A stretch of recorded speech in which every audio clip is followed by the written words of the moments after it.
The snow falls in thick, cottony flakes as I steer my car along the winding Vermont roads. Each curve takes me farther from Boston, from quarterly reports and client emergencies, from the constant ping of notifications that have dominated my existence for the past 3 months. With every mile, my shoulders drop a fraction of an inch. 10 days, I whisper to myself, the words fogging in the chilly air of my car. 10 days of absolute quiet. The dashboard clock reads 2:17 p.m. I'm making good time, better than expected given the weather. My cabin waits just 20 minutes ahead, my sanctuary, my reward for years of careful budgeting and overtime. Unlike most of my colleagues who blow their bonuses on weekend getaways to New York or designer handbags, I've always played the long game. 2 properties by 32. Not bad for a marketing manager from a middle-class background, with no inheritance to speak of. Well, no financial inheritance, the weight of responsibility that was handed down in spades. The evergreens lining the road wear heavy white coats, their branches dipping under the burden. I know that feeling. 5 years as Tessa's caretaker has taught me plenty about carrying weight. I love my sister, but Christmas has become a particular challenge. Her neediness intensifies with the holidays, her demands for attention multiplying like the twinkling lights strung across the city. This year, I chose myself. 10 days of solitude. Tessa pouted when I told her my plans, but she's 26 now.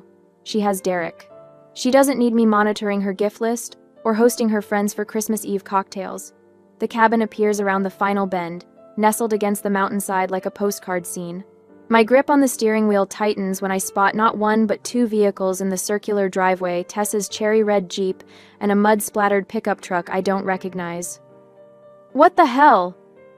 What? My first thought is a break-in. My second is that something happened to Tessa, some emergency that drove her here. My pulse quickens as I park behind the Jeep and grab my phone, ready to call 911 if needed. The cabin windows glow with warm light. Music drifts through the walls, not the soft jazz I left playing on my smart speaker during my last visit, but Christmas pop tunes cranked to party volume. I trudge through ankle-deep snow to the porch, key in hand, though I suspect I won't need it. When I turn the knob, the door swings open to reveal a scene so surreal I momentarily wonder if I've driven to the wrong cabin. A Christmas tree, not my tasteful pine with white lights and silver ornaments, but a massive spruce dripping with gaudy multicolored baubles dominates the corner by the fireplace. Garlands snake across every surface. Scented candles burn on the coffee table, competing aromas of cinnamon and pine, creating a cloying cloud. And people. So many people. Strangers sprawled across my furniture, drinking from the hand-blown crystal wine glasses I gave Tessa last Christmas. A middle-aged couple I've never met occupy my reading chair. 3 20-somethings crowd around the kitchen island, mixing drinks in my grandmother's punch bowl.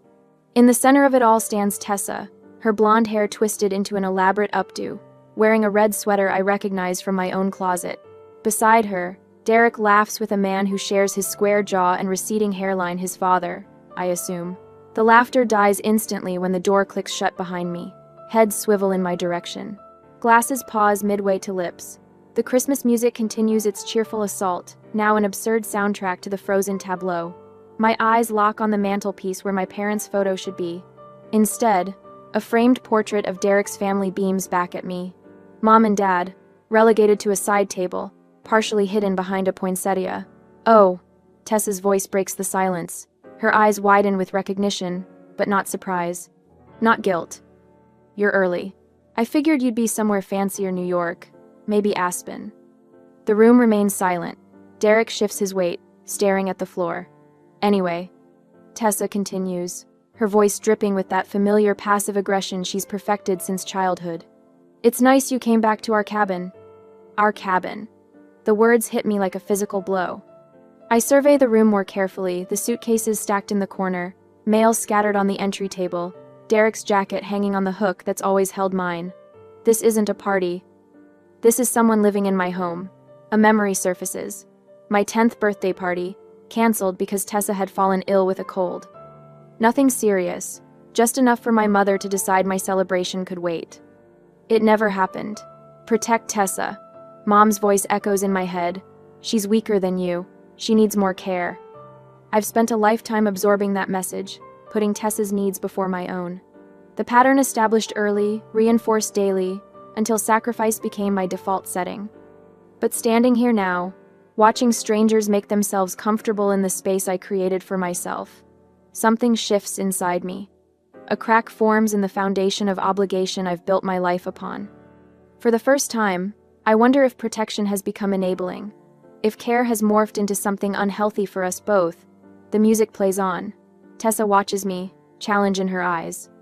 And I stand at the threshold of my own home, suddenly uncertain whether I should enter or retreat. I stand in the doorway of my own cabin, the Christmas music still blaring as everyone stares. The silence between us stretches like taffy, sweet expectations turning bitter. My fingernails dig into my palms, grounding me against the storm building inside.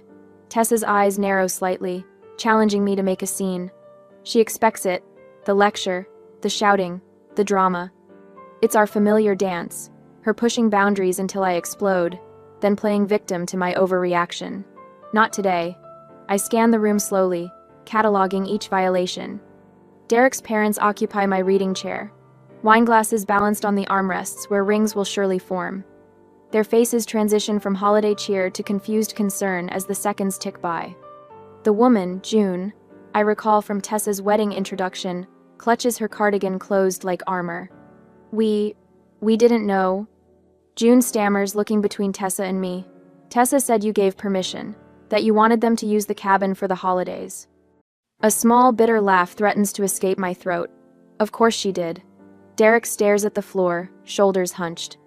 His thumb worries the edge of his watch band, a nervous habit I've noticed at family gatherings. He knows. He always knows when Tessa lies, yet never stops her.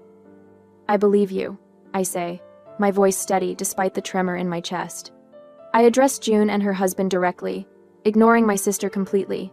But I'll be clear, you have 24 hours to leave this house and restore it to how it was. The room temperature seems to drop 10 degrees. A glass clinks against a table as someone sets their drink down too quickly. If it's not spotless when I return, I'll call the police. The words leave my mouth without heat or venom. Simple facts, delivered calmly. Tessa freezes, wine glass halfway to her lips. This isn't how our script usually plays out. I'm supposed to yell, to plead, to negotiate, giving her the emotional fuel she craves. Instead, I stand perfectly still, saying nothing more. The silence speaks volumes where screaming would have failed. I had no idea she'd do this, Derek mumbles, finally looking up. His eyes hold genuine remorse, but it's too little, too late. How many times has he apologized for her behavior without actually preventing it? June rises quickly, nudging her husband's arm. We should pack our things, Richard. Her voice has the strained politeness of someone desperate to exit an uncomfortable situation. She begins gathering scattered belongings, shooting worried glances at Tessa. The others follow suit, abandoning half-empty glasses and Christmas cookies mid-bite. Nobody meets my gaze except Tessa, whose disbelief has hardened into something closer to fear. She's realized I'm not bluffing this time. I don't engage. No arguments, no justifications, no opportunity for her to spin this into another tale of my supposed controlling nature. I simply turn, close the door softly behind me, and walk back to my car. Snow falls in thick flakes, catching in my hair and melting against my heated skin. Each step through the growing whiteness feels deliberate, ceremonial almost. Behind me stands the cabin I purchased after 3 years of working 60-hour weeks. Ahead lies a future where, for once, I put myself first. I drive away without looking back, watching the glow of my cabin disappear in the rearview mirror. The windshield wipers beat a steady rhythm as I navigate the mountain roads, each turn taking me further from a lifetime of enabling. 2 hours later, I pull into a small roadside motel, with a vacancy sign flickering against the darkening sky. The room is basic but clean, nothing like my carefully curated cabin, yet somehow a sanctuary. I make a cup of instant coffee from the courtesy tray and sit by the window, watching snowflakes swirl beneath the street lamp. My anger burns hot initially, thoughts racing through everything taken from me, not just my property, but years of giving without boundaries. As midnight approaches, the fire dims to embers, leaving exhaustion in its wake. By dawn, something else emerges from the ashes. Clarity. This isn't about them taking my house. I whisper to my reflection in the frosted window. It's about them believing I'd never stop them. Steam from my coffee cup fogs the glass as I begin a mental inventory of all the times I've accommodated Tessa beyond reason. The apartment in Burlington, where I covered half her rent for 3 years while she found herself. The car loans I co-signed, despite her spotty credit history and tendency to prioritize vacations over payments. the company reputation I leveraged to help Derek's parents secure their mortgage after their bankruptcy. The pattern emerges with painful clarity. My promise to protect Tessa, made at our parents' funeral, transformed into chains, binding us both, me to endless giving, her to endless taking. What began as responsibility morphed into something ugly and distorted. I remember the look in Tessa's eyes when she said, "our cabin." Not gratitude, not even entitlement, but something darker, resentment. As if my help were simultaneously expected and resented, each gift a reminder of her dependence. For the first time, I see how my protection has become her prison, and my sacrifice her sentence. We're trapped in roles neither of us chose but both perpetuate. The coffee grows cold in my hands as snow continues falling, covering everything in clean white. Tomorrow I'll return to the cabin, unsure whether they'll have complied or escalated, but regardless of what awaits, something fundamental has shifted.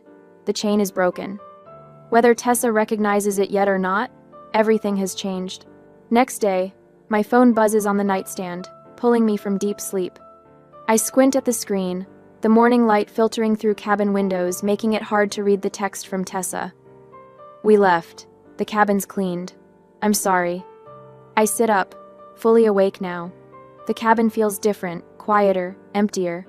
I slip into my robe and venture into the living room, bracing for the aftermath of Hurricane Tessa. What I find instead stops me in my tracks. The cabin gleams with cleanliness. Not a cushion out of place, not a speck of dust on the coffee table. Even the kitchen counters shine like they've been polished repeatedly. The Christmas decorations Tessa and Derek's family had strewn everywhere gone. The gaudy tree vanished. Above the fireplace, my parents' photo has been restored to its rightful place. I walk closer, noticing how perfectly centered it is, as if measured with a ruler. The glass has been cleaned so thoroughly it almost disappears. I wander from room to room, finding each one returned to pristine condition. The stillness feels almost supernatural, as if nothing happened here, as if the invasion never took place. The only evidence of their presence is this uncanny perfection, this overcorrection that speaks of guilt. Later that evening, I build a fire in the hearth and open a bottle of Cabernet I'd been saving for a special occasion. This feels like one. I settle into my favorite chair and raise my glass to the empty room. "To boundaries," I whisper. The flames dance in the fireplace, casting warm light across the living room, my living room. For the first time in years, I'm experiencing a holiday without the weight of obligation pressing down on my shoulders, without the gnawing guilt that accompanies every moment I claim for myself. This peace feels like victory. I savor the wine, letting it linger on my tongue. Something deeper than temporary satisfaction takes root inside me. This isn't just about winning a single battle with Tessa. This is about reclaiming my life.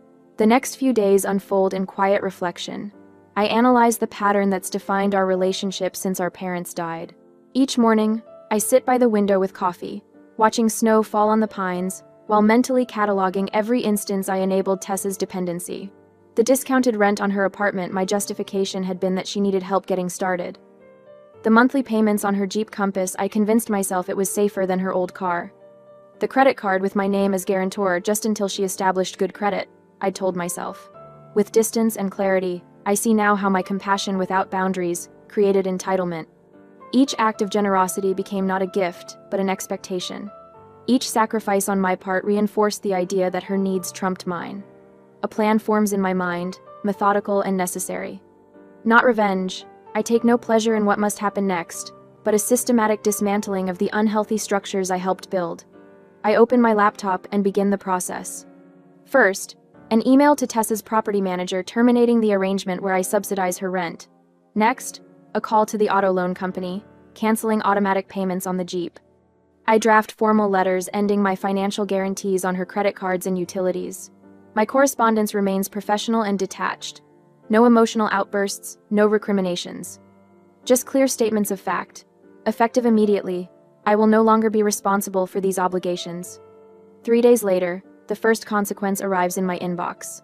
The subject line reads, "Tessa Miller is behind on rent." My finger hovers over the delete button. Old habits whisper that I should intervene, make it right, protect Tessa from consequences. Instead, I type, "Follow the lease. Send the 14-day non-payment notice." I pause before adding, "File eviction if necessary. No exceptions." After sending the email, I feel the familiar twist of guilt in my stomach.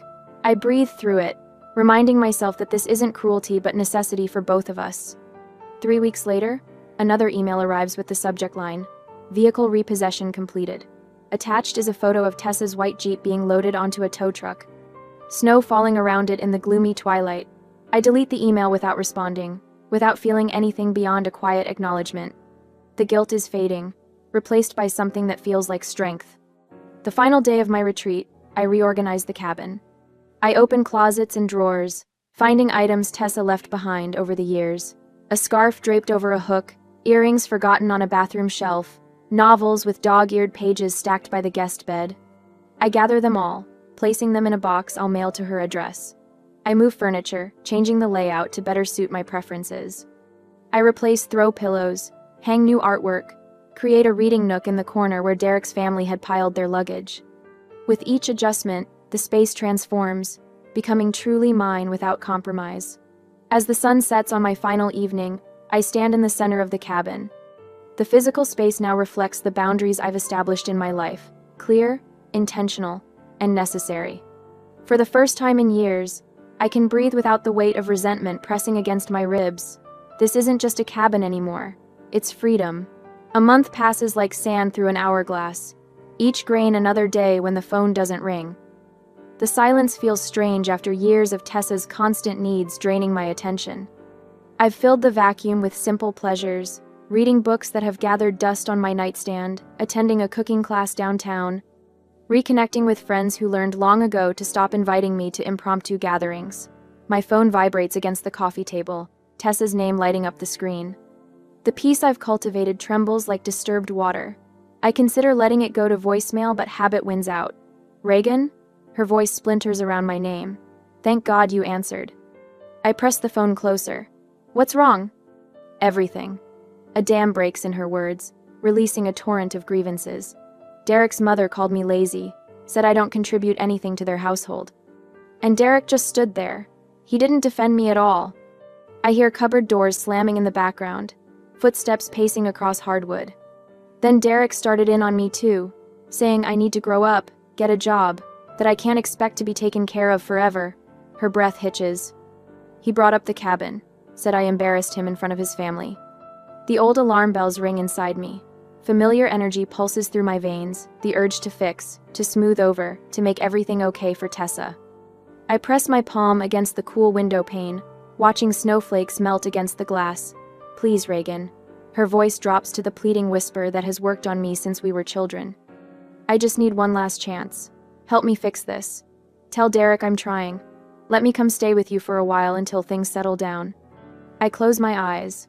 The pattern reveals itself with painful clarity. The crisis, the plea, my rescue, temporary gratitude dissolving into expectation, and eventually, resentment. A cycle we've repeated my entire adult life. "You're 31, Tessa." The words emerge calm and steady, surprising even me. "I'm not your mother." Silence crackles between us. What's that supposed to mean? Defensiveness edges into her voice. "It means I can't fix your marriage. Or your relationship with Derek's family." I take a deep breath. "You need to take responsibility for your own life." No lecture follows. No list of suggestions. Just the truth, finally spoken aloud. The silence stretches until I wonder if the call has dropped. Then Tessa's voice returns, transformed into something sharp and brittle. "You ruined everything." The words explode through the speaker. "If it weren't for you, my life wouldn't be like this." I hold the phone away from my ear as she continues.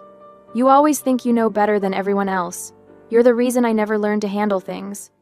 You made me dependent, and now you want to abandon me when I need you most." Behind her accusations, other sounds filter through drawers yanked open, objects thudding against walls, a home coming apart. "Don't blame your sister, you did this to yourself." Derek's voice cuts in, startling me. I hadn't realized he was listening. "Stay out of this." Tessa screams, her voice receding as if she's turned away from the phone. "No, I'm done staying out of it." Derek counters. "Your sister's right. You're a grown woman, but you act like a teenager waiting for someone to clean up your messes." Their argument escalates, words tumbling over each other like stones in a landslide. Something crashes glass, shattering against a hard surface. "Look what you made me do," Tessa shrieks. More crashes follow, punctuated by Derek's demands to stop destroying things that aren't hers. I listen, neither intervening nor hanging up. This isn't my storm to weather. The call cuts off abruptly. The sudden silence feels heavy, weighted with years of expectations finally released. I place the phone on the table beside me. No urge rises to call back, to check that Tessa is okay, to smooth things over. Instead, I exhale slowly, feeling the last threads of misplaced responsibility unravel from my shoulders. Everything has collapsed naturally, without my orchestration. The weight of consequences belongs to Tessa alone, as it should have all along. Relief washes through me, not because I want her to suffer, but because I no longer have to prevent the inevitable. The news reaches me 3 weeks later through Mark, a mutual friend from our hometown. Derek filed for divorce. Tessa lost her apartment when his parents, who owned the property, asked her to leave. The car she drove belonged to Derek's company. Her reputation in their social circle lies in tatters after a public meltdown at a restaurant where many of their friends witnessed her behavior firsthand. I take no satisfaction in her suffering. Each revelation arrives without the vindication some might expect. Instead, I feel a quiet acceptance. Sometimes people must hit bottom before they can discover their own strength. Winter gradually releases its grip on Boston. March brings warmer air and tentative buds on the trees lining my street. The seasons change, and so do we, whether we choose to or not. The last snow melts from the shadowed corners of my yard when my phone rings again. Tessa's name appears on the screen, a test of boundaries newly formed. This time, I answer without apprehension.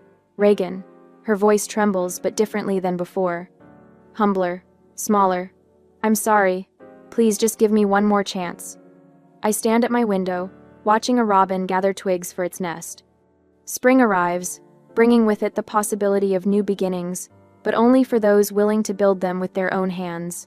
"I'm listening," I say, and I mean it. For the first time in our adult lives, I'm truly listening to my sister instead of rushing to rescue her. What happens next depends entirely on her. 3 days later, the morning light filters through the cabin windows, catching dust motes that dance like memories in the air.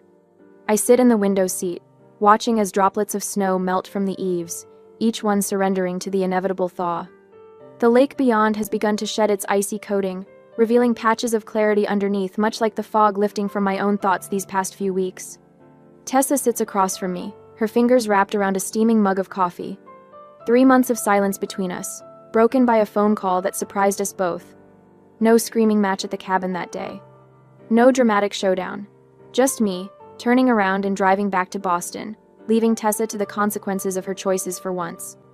"You look different," she says, studying me with the careful attention she usually reserves for potential advantages. I am different. The words come easily, without the defensive edge that once would have accompanied them. She traces the rim of her mug, searching for the right approach. I recognize the gesture, the precursor to a request, a need, another burden she hopes to place on my shoulders. But something has shifted between us, a recalibration of an unbalanced scale. "I used to be the place you came home to," I say softly, surprising myself with the gentle honesty of it, "the safety net always waiting to catch you." Her eyes widen slightly. "This isn't our usual script. Now you need to stand on your own." I hold her gaze, unflinching yet kind. "The day you do that, I'll be the first to be proud of you." Silence settles between us, not the tense quiet of unspoken resentments, but something closer to respect. For once, we both allow the moment to breathe, honoring what's been lost and what might yet be found. I rise and move to the kitchen, returning with the bottle of Pinot Noir I've been saving. Not as a crutch this time, but as recognition. I pour 2 glasses, handing one to Tessa. "What are we celebrating?" she asks, wariness creeping into her voice. "Freedom," I answer. "Yours and mine." We sip our wine and watch the last snowdrops melt from the eaves, disappearing into the awakening earth below. Later, as Tessa prepares to leave, I realize something profound has settled in my chest where guilt once lived. The understanding that love transforms rather than ends, that it evolves beyond codependency into something healthier. The freedom I've given Tessa and myself might be the highest form of respect I could offer either of us. The revelation lands with surprising gentleness. Sometimes helping means not helping at all. The weight of responsibility I've carried since our parents' death hasn't vanished, but it's shifted, redistributed to shoulders better suited to bear it her own. Relief replaces guilt as my dominant emotion, flowing through me like a spring thaw after the longest winter. When I return to work the following Monday, Janet notices immediately. "You seem different," she says, echoing Tessa's observation as we prepare for the morning meeting. More present. I smile, arranging my notes with a confidence that feels new yet familiar, like rediscovering a part of myself long neglected. I've established some boundaries. Well, it suits you. She pauses at the conference room door. By the way, Parker wants to see you after this. Something about the Westridge account. The Westridge account, our biggest client, traditionally handled by senior managers. My pulse quickens as I take my seat at the table. 2 hours later, I stand in Parker's office, as he offers me the promotion I'd once believed impossible while juggling Tessa's constant crises. "Your presentation last month sealed it," he explains. "That kind of assertiveness, that clarity of vision, that's exactly what Westridge responds to." My colleagues notice the shift in my presence, in my authority. Lunch invitations multiply. Collaborative projects that once felt like burdens now spark creativity. Success no longer compromised by family drama waiting in my inbox or voicemail. I begin reaching out to friends I'd neglected during the Tessa years. Coffee with Marlene turns into dinner with her and her husband. A weekend hiking trip with my college roommate Julie reveals how much I've missed these connections, built on mutual respect rather than obligation. "I worried about you," Julie admits as we rest on a fallen log, water bottles in hand. "You disappeared into Tessa's problems. It was like watching someone drown in slow motion." The honesty stings, but not in the way it once would have. "I thought I was being strong," I tell her, "taking care of everyone. And now? Now I know strength isn't about carrying everything. It's about knowing what's yours to carry." We build this chosen family beyond blood obligations, people who want my presence rather than need my rescue. The email from Tessa arrives 3 months after our cabin conversation. No dramatic subject line, no urgent plea, just her name in my inbox on a Tuesday afternoon. I read it between meetings, braced for the familiar manipulation. Instead, I find a simple update about a new job, an apartment search, no requests, no emotional blackmail. The first signs of genuine independence emerging from the ashes of our old patterns. My response is careful, thoughtful. I suggest coffee the following week, with clear parameters. 2 hours on Saturday afternoon, at the cafe near her new workplace. A relationship reset, adults meeting as equals, without the shadow of caretaking darkening our interaction. As I hit send, I recognize the unfamiliar emotion rising in my chest. Hope, without the heavy companion of expectation. Hope, without the burden of responsibility. Just hope, standing on its own, much like Tessa must now do. And like the final snowdrops melting from the eaves of my cabin, the last vestiges of our unhealthy bond dissolve, making way for something new to grow in its place. 6 months have transformed the cabin beyond recognition.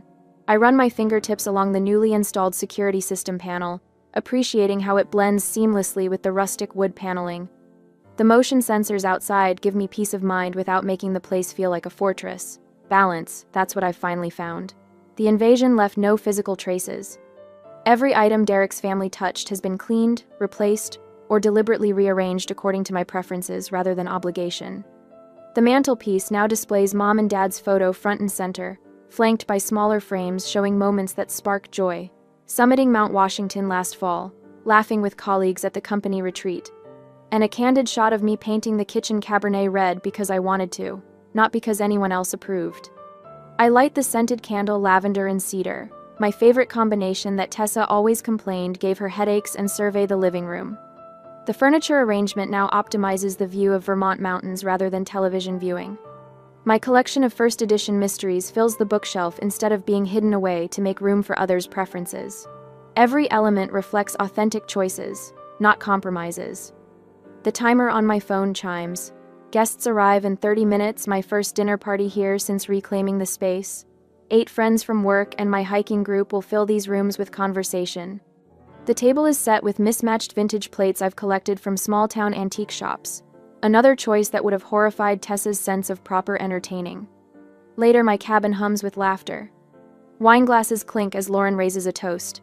To Reagan, she says, her voice warm with sincerity, who reminds us all of the importance of boundaries, courage, and chosen family. 8 glasses rise in unison. The approval in their eyes doesn't feel like pressure, it feels like recognition. These relationships demand nothing but authenticity. Marcus, our company's creative director, leans back in his chair. My roommate tried reorganizing my record collection by color instead of artists last week, nearly filed for divorce. Everyone laughs, including me. 6 months ago, a comment about problematic roommates would have triggered a spiral of anxiety, memories of Tessa's invasion flooding back. Tonight it's just a joke among friends. Same situation, completely different emotional response. After dessert, while everyone gravitates toward the fireplace with fresh drinks, I slip away to the kitchen, breathing space, another boundary I've learned to create without apology. Through the doorway, I watch them laughing, existing comfortably in my space without consuming it.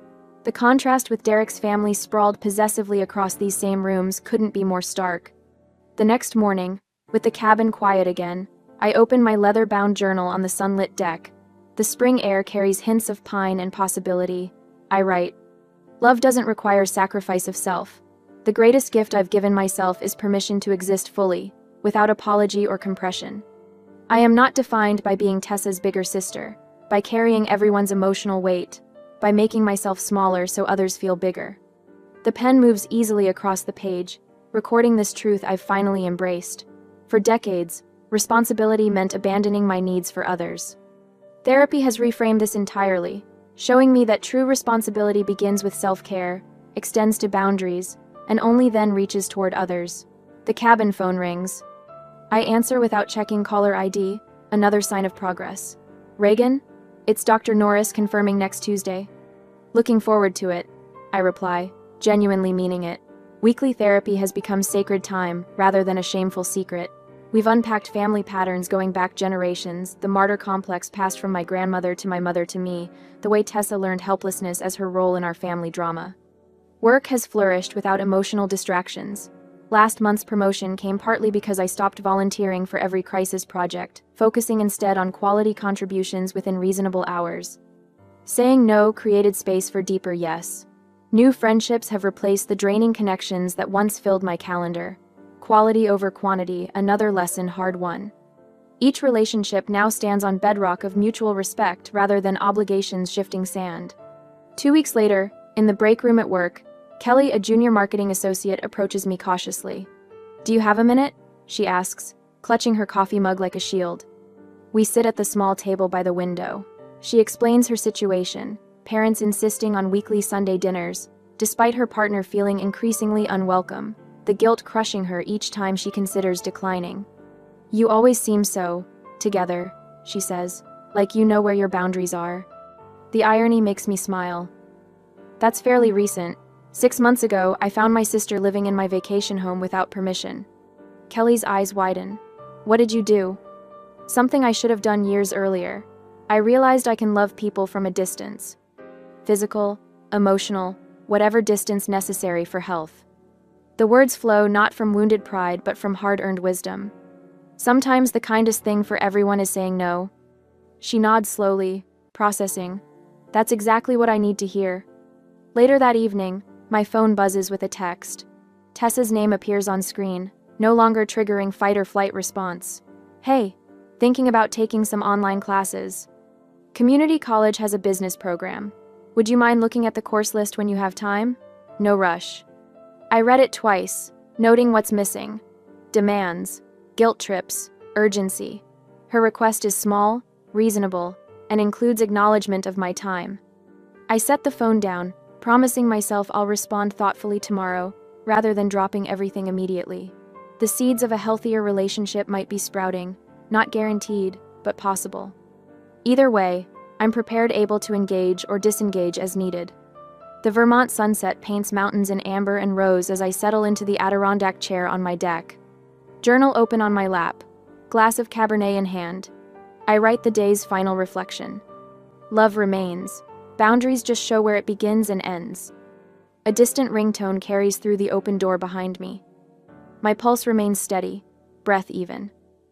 Whatever crisis or connection awaits on that call, It can wait until I'm ready to answer. The anxiety that once drove me to immediate response has transformed into quiet assurance. The peace I feel isn't the absence of conflict, it's the presence of wholeness.